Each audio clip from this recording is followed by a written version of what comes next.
Hi friends, welcome to my channel. నేను మీ కేశవ. ఇది మన కొలత బ్లౌజ్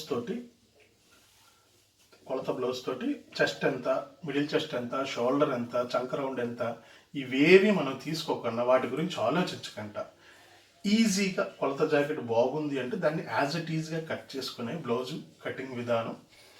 దీని గురించి ఇది చూడడం మొదటిది అయితే కనుక దీనికి పార్ట్ 1 ఉంది, అది చూసి ఇది చూడండి, మీకు క్లియర్గా అర్థమవుతుంది. అందులో మీకు back cutting and hands cutting మీకు తెలియజేశాను. ఇక్కడికి వచ్చేసరికి క్రాస్ కటింగ్, ఫ్రంట్ క్రాస్ ఎలా పెట్టుకుంటాం, క్రాస్ కటింగ్, దాని తాలూకు వివరాలన్నీ పూర్తిగా మీకు అర్థమయ్యేటట్లు, సులువుగా అర్థమయ్యేటట్లు వివరంగా చెప్తాను. చివరి వరకు చూడండి, చివరి వరకు చూస్తేనే మీకు ఈ వీడియో అర్థమవుతుంది. నచ్చితే లైక్ చేయండి, కుదిరితే షేర్ చేయండి. మరిన్ని అప్డేట్స్ తెలుసుకోవడానికి మా ఈ ఛానల్ని సబ్స్క్రైబ్ చేసుకోండి. అలాగే మీరు ఈ ఛానల్ చూడడం మొదటిసారి అయితే కనుక ఖచ్చితంగా మీరు సబ్స్క్రైబ్ చేయండి. అలాగే పక్కనే ఉన్న బెల్ ఐకాన్స్ ఆన్ చేసి పెట్టుకోండి. అప్పుడే మేము ఎప్పుడు కొత్త వీడియోస్ చేసినా మీకు నోటిఫికేషన్స్ అనేవి వస్తూ ఉంటాయి. మరింత ఆలస్యం, వీడియో స్టార్ట్ చేద్దాం రండి.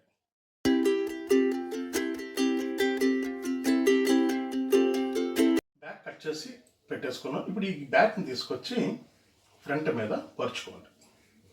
యాజ్ ఇట్ ఈస్గా ఫ్రంట్ మీద పరుచుకోండి. అది మీకు క్రాస్ అయితే క్రాస్, స్ట్రైట్ అయితే స్ట్రైట్, ఏ కటింగ్ కావాలంటే ఆ కటింగ్లోనే పరుచుకోవచ్చు. ఇది క్రాస్ కటింగ్ కాబట్టి ఎక్కడైతే మనకి ఈ అంచు కనిపిస్తుందో అంచు వైపు చంక రౌండ్ వచ్చేటట్లు నేను పెట్టుకున్నాను. ఇలా ఎందుకు పెట్టుకుంటాం, ఒకనప్పుడు ఏమైనా బట్ట చాలలేదనుకోండి, లెంగ్త్ మీకు ఫ్రంట్ తగిలేని పక్షంలోని అటువంటిప్పుడు దాన్ని అడ్జస్ట్ చేయొచ్చు. ఎలాగా, ఎక్కడైతే ఈ బ్యాక్ తెగిన ఈ కార్నర్స్ ఉన్నాయో ఈ కార్నర్స్ని ఈ ఫ్రంట్ దాటు వెళ్ళేటట్లు దాన్ని అడ్జస్ట్ చేసుకుంటే ఒకవేళ జాయింట్ పడితే చంకలో జాయింట్ పడుతుంది. సో ఇలా అడ్జస్ట్ చేసుకోవడానికి అవకాశం ఉంటుంది కాబట్టే మీకు ఈ అంచు వైపు వేసుకోమని చెప్తుంటాను. సో నేను చేసే విధానం ఇది. ఈ విధానంలోని అనుసరిస్తే అనుసరించండి, లేకపోతే లేదు. కానీ నేను అనుసరించే విధానం అయితే ఇది. సో బట్ట అడ్జస్ట్మెంట్ నాకు బాగా అవుతుంది. ఫుల్ క్రాస్ వస్తుంది, బ్లౌజ్ కూడా మీకు ఫుల్ క్రాస్ వస్తుంది, ఫ్రంట్ ఫుల్ క్రాస్ వస్తుంది. సో ఇలా పరుచుకోండి. ఇలా పరుచుకున్న తర్వాత ఎక్కడైతే మనకి ఈ ఫోల్డింగ్ ఉందో ఈ ఫోల్డింగ్ దగ్గర ఒక మార్క్ చేయండి. రైట్.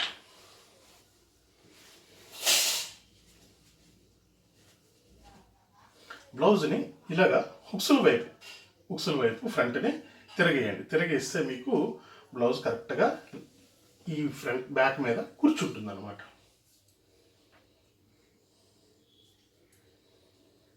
పైన షోల్డర్ దగ్గర కుట్టుకంట మార్జిన్ విడిచిపెట్టేసి మార్క్ చేసుకోండి.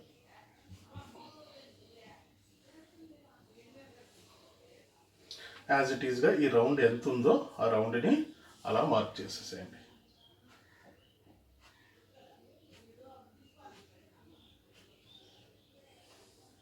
ఇక్కడి నుంచి ఈ ఫ్రంట్ తాలూకా డౌనింగ్ ఎంత ఉంది కరెక్ట్గా పరవండి.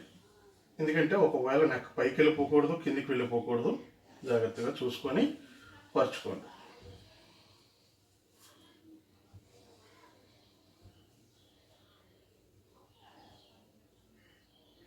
చూసారా, ఇలా పరుచుకోవడం వల్ల ఎంత డిఫరెన్స్ వచ్చిందో. నెక్ పైకి వెళ్తుంది.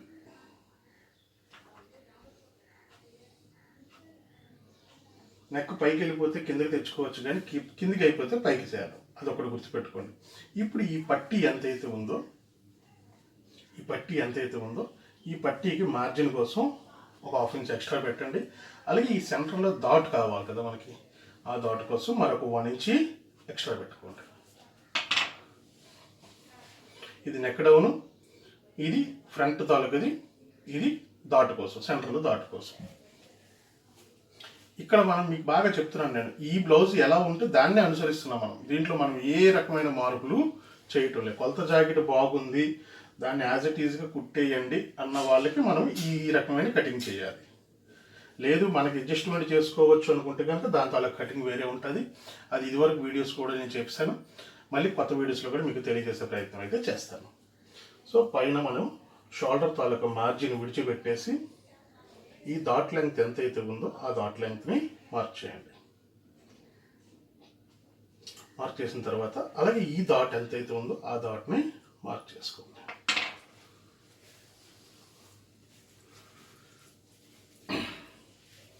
ఇప్పుడు మనకి ఇది లెంగ్త్ ఒరిజినల్, ఇది ఎక్స్ట్రా, మనకి 1/2 ఇంచ్ ఎక్స్ట్రా పొడవు పెట్టుకున్నాం కాబట్టి దీన్ని మనకు అవసరం లేదు.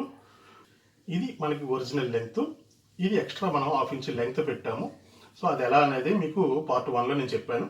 సో కాబట్టి దీన్ని మనం కన్ఫర్మ్ చేసుకొని అక్కడి నుంచి ఈ షేప్ ఏదైతే ఉందో షేప్ పట్టి తాలూకా జాయింట్, ఆ జాయింట్ దగ్గరికి మార్క్ చేయండి. లేదా జాయింట్ కంటే 1 ఇంచ్ కింద మార్క్ చేసుకోవాలి, ఎందుకంటే 2 ఖర్చుల కోసం. కానీ ఇక్కడ ఈ షేప్ పట్టి బాగాలేదు, ఇది ఒక్కటి నేను మారుస్తాను, మిగిలిన ఏవి మార్చను. దీనికి 1/2 ఇంచ్ కిందకి దించుతున్నాను, 1 ఇంచ్ దించాలి, 1/2 ఇంచ్ కిందకి దించి మార్క్ చేస్తున్నాను.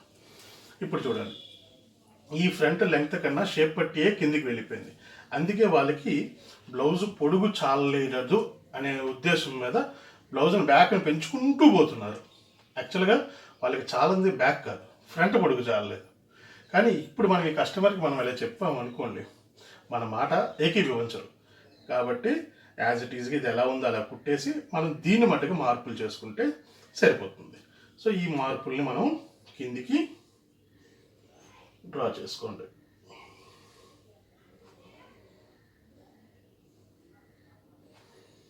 మార్పులు చేస్తే అంగీకరించే కస్టమర్ల దగ్గర మార్పులు చేయవచ్చు, మార్పులు చేయకూడదు, కొలత జాకెట్ యాజ్ ఇట్ ఈజ్గా ఎలా ఉంది అలా కావాలి అనుకునే వాళ్ళకి మనం దీన్నే ఫాలో అవ్వాలి.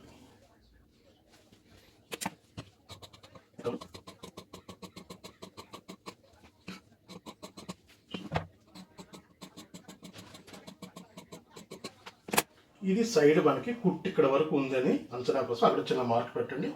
బ్యాక్తో పని అయిపోయింది, తీసేయండి. ఇప్పుడు వీటికి మనం స్ట్రైట్ లైన్స్ చేసుకుందాం.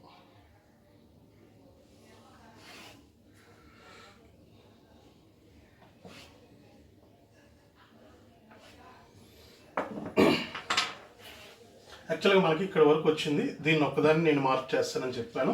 అది లాస్ట్ వరకు చూడండి, చూస్తే మీకు క్లియర్గా అర్థమవుతుంది. ఈ డాట్ ఎంత డిస్టెన్స్ అయితే ఉందో ఆ డిస్టెన్స్ని ఇలా ఫోల్డ్ చేసి పట్టుకోండి. ఇలా ఫోల్డ్ చేసి పట్టుకొని కరెక్ట్గా ఆ డిస్టెన్స్ దగ్గరికి మార్క్ చేయండి.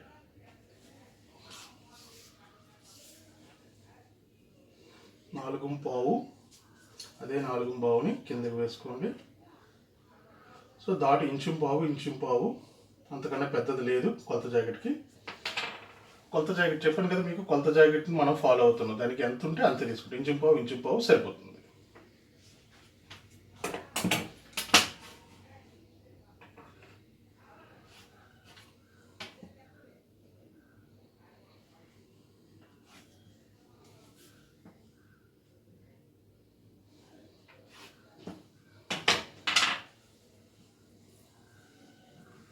ఇప్పుడు ఇక్కడ నుంచి ఈ డిస్టెన్స్ సరిపోయిందా లేదా, ఇక్కడ నుంచి ఈ డిస్టెన్స్ ఎంత ఉంది, ఈ కొలత జాకెట్ ప్రకారం మనం కొలుచుకోవాలి.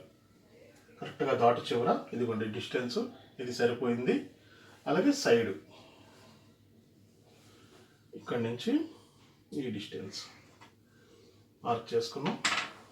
ఇప్పుడు ఫ్రంట్ లూజు, ఇక దీనికి మనకి మిడిల్ చెస్ట్తో సంబంధం లేదు, మిడిల్ చెస్ట్ ఎంత ఉంది అనేది మనకు అనవసరం అన్నమాట. ఎప్పుడైతే ఈ లూజ్ని ఇక్కడ నుంచి ఈ పార్ట్, ఇక్కడ నుంచి ఈ పార్ట్ కొలిచేసామో మీకు మిడిల్ చెస్ట్ అనేది వచ్చేసినట్లే. సో ఇది 10.5 ఉంది, 10.5కి దాదాపు 3/4 ఇంచి కలుపుకొని మనం మార్క్ చేసుకోవాలి. 10.5, 11.5, 11.5 చేస్తాను, 3/4 ఇంచే పెంచుతున్నాను. ఆ మిగిలిన 1/4 ఇంచుని మనం ఇటు సైడ్ పెంచుకోవచ్చు.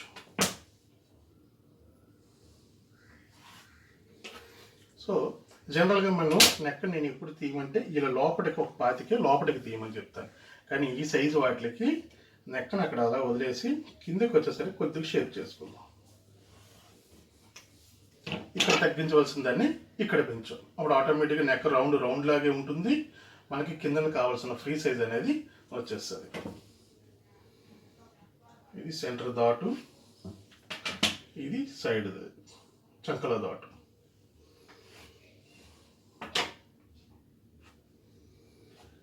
ఇప్పుడు మీరు ఎంతైతే ఇక్కడ ఎక్స్ట్రా మార్జిన్స్ పెట్టారో దానికి తగ్గట్లుగానే ఈ డాట్లు పట్టాలి. అలా కాకుండా మీరు డాట్లు సన్నగా కనపడితే మీకు ఇక్కడ ముడతలు అనేవి వచ్చేస్తాయి. కాబట్టి అది చూసుకొని పట్టాలి. సో స్టిచ్చింగ్ వీడియో అనేది మీకు మరొక వీడియోలో నేను తెలియజేసే ప్రయత్నం అయితే చేస్తాను.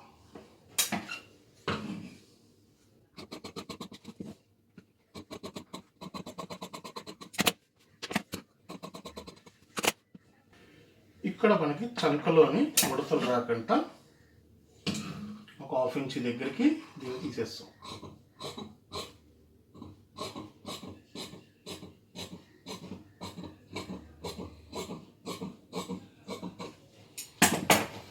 సో వీటికి కాట్లు పెట్టుకోండి, 2 పక్కల సమానంగా మనకి దాట్లు రావడానికి.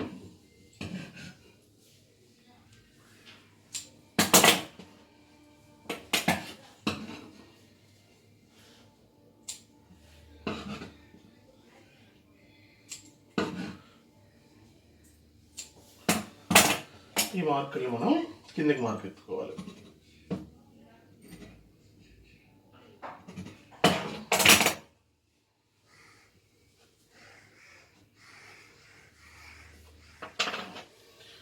ఇప్పుడు మనకి షేప్ పట్టి, ఎంత షేప్ పట్టి కావాలి అన్న దాని మీద ఆధారపడి ఉంటుంది.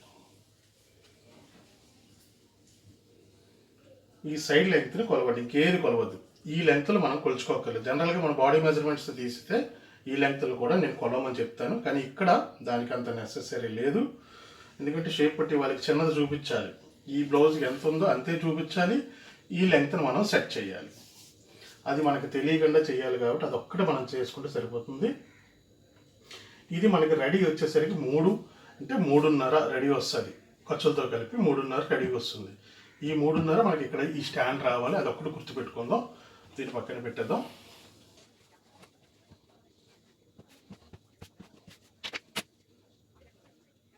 ఇది కింద మార్జిన్. తర్వాత మనం ఇచ్చిన 1/2 ఇంచ్ లెంగ్త్, బ్యాక్లో 1/2 ఇంచ్ లెంగ్త్ పెట్టాం కదా, ఆ లెంగ్త్ అదొక్కటే మనం కన్జ్యూమర్కి అంటే కస్టమర్కి మనం చూపించవచ్చు. ఎందుకంటే లెంగ్త్ పెట్టమన్నారు కాబట్టి షేప్ పట్టి పెరుగుతుంది. మిగిలింది మనం చేయలేం కాబట్టి దాన్ని యాజ్ ఇట్ ఈస్గా ఫాలో అయిపోదాం. సో 1/2 ఇంచ్ దగ్గరికి దీన్ని పరిచేసాం. క్లాత్ అడ్జస్ట్మెంట్ చూసుకోండి.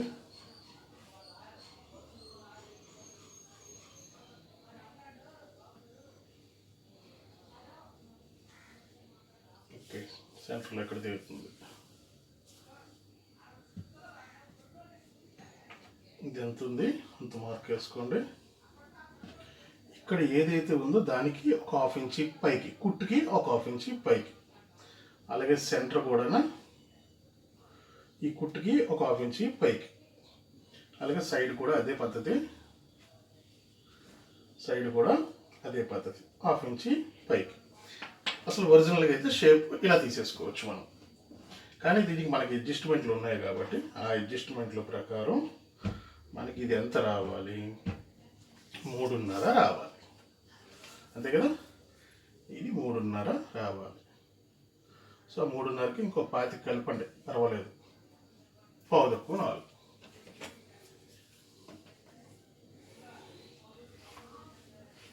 ఇప్పుడు ఈ షేప్ని ఏంటంటే మనం రివర్స్లో అప్లై చేస్తున్నాం అన్నమాట. ఈ షేప్ని మనం రివర్స్లో అప్లై చేస్తాం.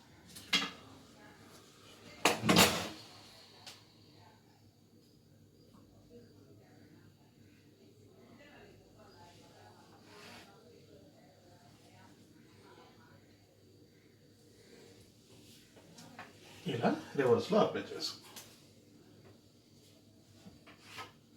సో ఫ్రంట్లో మనకి ఏదైతే తగ్గిందో దాన్ని మనం ఇక్కడ సరిచేసి ఈ ఉక్స్ పట్టీలు ఏదైతే ఈ ఉక్స్ పట్టీ దగ్గర షేప్ పట్టీని ఎక్కువ లెంగ్త్ లేకుండా ఇది ఇలా ఉంచి దీన్ని మాత్రం సైడ్ చేస్తాం. అంటే బ్లౌజ్ వేసుకున్న తర్వాత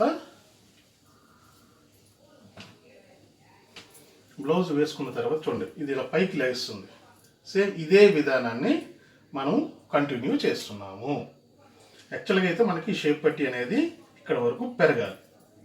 మనం ఇచ్చిన కటింగ్కి ఇలా వచ్చింది కదా, ఇలా వచ్చింది, అది యాజ్ ఇట్ ఈజ్గా అలా పెరుగుతుంది. కానీ మనం ఏం చేస్తున్నాం ఇప్పుడు, దీన్ని పెరగనివ్వకుండా, ఎందుకంటే ఎంత పొడుగు వచ్చింది అంటే ఆ బెల్లీ ఫ్యాట్ మీద ఇక్కడ ఫోల్డ్ అయిపోద్ది, ఇట్లా ఫోల్డ్ అయిపోతుంది. సో అలా ఫోల్డ్ అవ్వనివ్వకుండా మనకి ఏదైతే ఇది తగ్గిందో దాన్ని మాత్రం లెవెల్ చేస్తున్నాము. ఈ పట్టీని అట్లానే ఉంచుతున్నాం, కస్టమర్కి ఇబ్బంది కలగకుండా. ఈ రకంగా మనం ఇది ఒక మాయ వరకు చేయవచ్చు. లేదు ఇలా కాకుండా ఇంకొకలా కూడా మనం చేయవచ్చు. ఇలా ఫ్రంట్ బ్యాక్ ఏదైతే ఈ లెంగ్త్ని పెంచామో ఈ లెంగ్త్ని ఈ డాట్ల దగ్గర నుంచి ఇక్కడ వరకు దీన్ని మనం ఇక్కడికి తగ్గించవచ్చు. తగ్గిస్తే ఆటోమేటిక్గా మీకు ఇక్కడ ఏదైతే మనం పెంచవలసిన పరిస్థితి వచ్చిందో అది తగ్గిపోతుంది.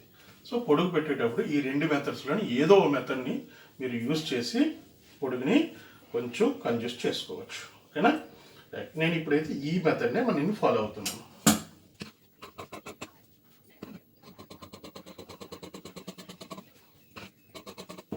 ఇక్కడ బ్యాక్ ఏది ఫ్రంట్ ఏది తెలుసుకోవడానికి మీరు కాట్ పెట్టుకోండి కంపల్సరీ. ఇది బ్యాక్. ఓకేనా? రైట్. ఇప్పుడు దీని మీద మీకు పరిచి చూపిస్తాను నేను. సో బ్లౌజ్ మొత్తం మనకి ఇలా తయారైంది. తయారైన తర్వాత ఇదిగోండి షేప్ పట్టి ఖర్చులతో కలిపి అలా తయారవుతుంది. చూసారా ఇక్కడ డిఫరెన్స్?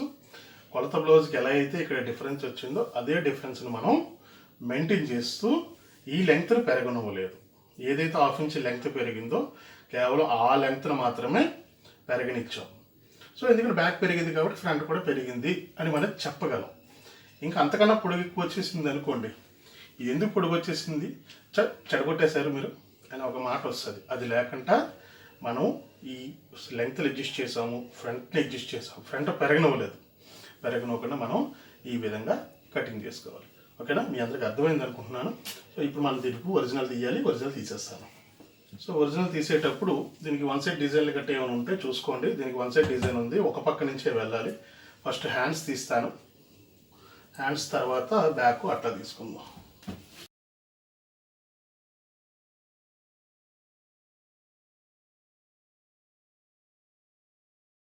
ఇలా హ్యాండ్స్ తీసేటప్పుడు ఇంత పెద్ద సైజు ఇది తెగవు, రెండు పక్కల జాయింట్ పడతాయి. సో రెండు పక్కల జాయింట్ పెట్టుకోండి.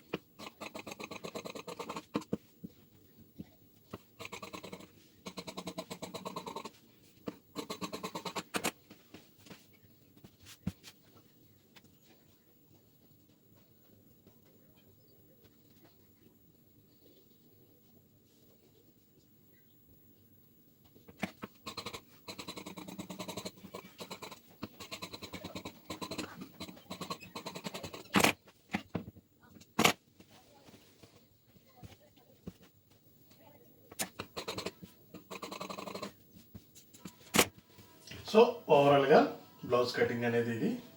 మనం ఇచ్చిన కొలత జాకెట్లోని వాళ్ళకి నచ్చినట్లు ఏ రకమైన మార్పులు చేయకుండా యాజ్ ఇట్ ఈజ్గా ఎలా కట్ చేసుకోవాలి అనేది ఈ వీడియోలో మీకు క్షుణ్ణంగా వివరాలతో సైతం తెలియజేసానని అనుకుంటున్నాను. నా వీడియో కానీ నచ్చితే లైక్ చేయండి, కుదిరితే షేర్ చేయండి. మరిన్ని అప్డేట్స్ తెలుసుకోవడానికి మా ఈ ఛానల్ని